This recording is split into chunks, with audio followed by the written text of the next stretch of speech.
আলহামদুলিল্লাহ, আজ ননদের ছেলের আকিকা সম্পূর্ণ হলো। আসসালামু আলাইকুম এভরিওয়ান, আশা করি তোমরা সবাই ভালো আছো। আর আলহামদুলিল্লাহ, আল্লাহর রহমতে আমিও ভালো আছি। তারপরে একটু অসুস্থ, ঠান্ডা লাগছে, ঠান্ডা ভালো হচ্ছে না, এটা একটু সবাই অ্যাভয়েড করবা। কণ্ঠটা একটু অন্যরকম শোনা যেতে পারে। আর এদিকে এই যে আমার দেওর আর আমার ননদের হাজব্যান্ড মিলে বরকি পরিষ্কার করতেছে। জবাই করা হয়ে গেছে, এটার চামড়া ছেলতেছে। আর নিচে আরেকটা আছে, যেহেতু ছেলে তো এর জন্য দুইটা দিতে হয়, আর মেয়ে হলে একটা হলেই চলতো। সবার আকিকা দেয় তার বাড়িতে, যেমন বাচ্চার আকিকা দেয় বাচ্চার বাড়িতে বা বাচ্চার বাবার বাড়িতে, এরকম আকিকা দেয়। আর এখন আমাদের এখানে আকিকা দিচ্ছে, তার কারণ ছাগল এই বাড়িতেই ছিল, যেহেতু বেবি হওয়ার অনেক দিন আগে আসছিল বাড়িতে, তাই ননদের ছাগল, মুরগি, হাঁস সব নিয়ে এসেছে। যেহেতু একজন গৃহিণী সব কিছু পালে, আমি পারি না, আমি এমনি খাই, বসে থেকে শুয়ে থাকি, সংসারের কাজ করি, এভাবেই দিন কাটে। তো এর জন্য সব নিয়ে আসছিল। আর বরকি যেহেতু এখানেই, তাই এখানেই জবাই করছে। আর এদিকে আমাদের এক ভাবি খবর দিয়ে গেল যে পাতাকপি 5 টাকা করে বিক্রি হচ্ছে। তো আমরাও চলে আসলাম পাতাকপি নিতে একটা। এসে দেখি সব পাতাকপি প্রায় বিক্রি হয়ে গেছে, 2-1টা আছে। তো সেখান থেকে একটা পাতাকপি নিয়ে বাসায় চলে আসলাম।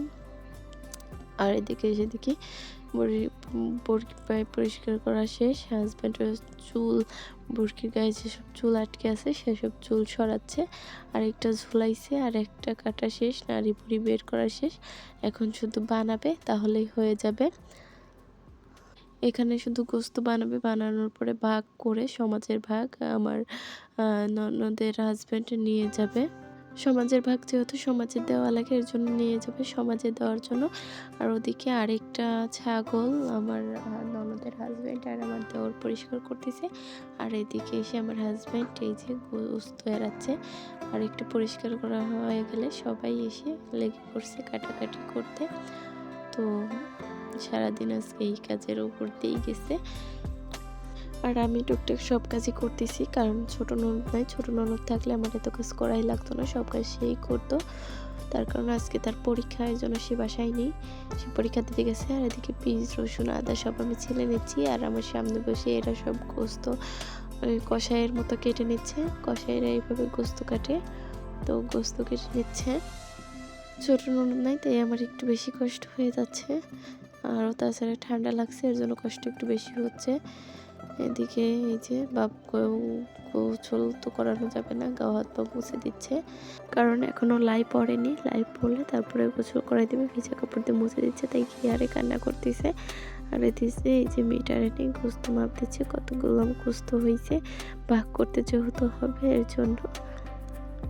আর ওরা 2 ভাই গোস্ত বানাই দিয়ে যেদিকে চলে আসছে ছাগলের মাথা ঠিক করতে। আর এদিকে আমার আম্মা ভাত রান্না করে পায়েস বসিয়ে দিয়েছে, পায়েস রান্না করতেছে। আর অন্যদিকে আমার ননদ পরীক্ষা দিয়ে চলে এসেছে। তারাও ননদ সবাই মিলে ছাপ করে নিচ্ছে, পরিষ্কার করে নিচ্ছে, যাতে পশম না থাকে, বেছে নিচ্ছে। এদিকে এই যে পায়েস হয়ে গেছে একদম কমপ্লিট। এখন শুধু গোস্ত তুলে দেবে, গোস্ত রান্না হলেই সব রান্না হয়ে যাবে। আজকের ভিডিও এই পর্যন্ত। সবাই ভালো থাকবা, সুস্থ থাকবা, আল্লাহ হাফিজ। দেখা হবে নেক্সট কোনো ভিডিওতে।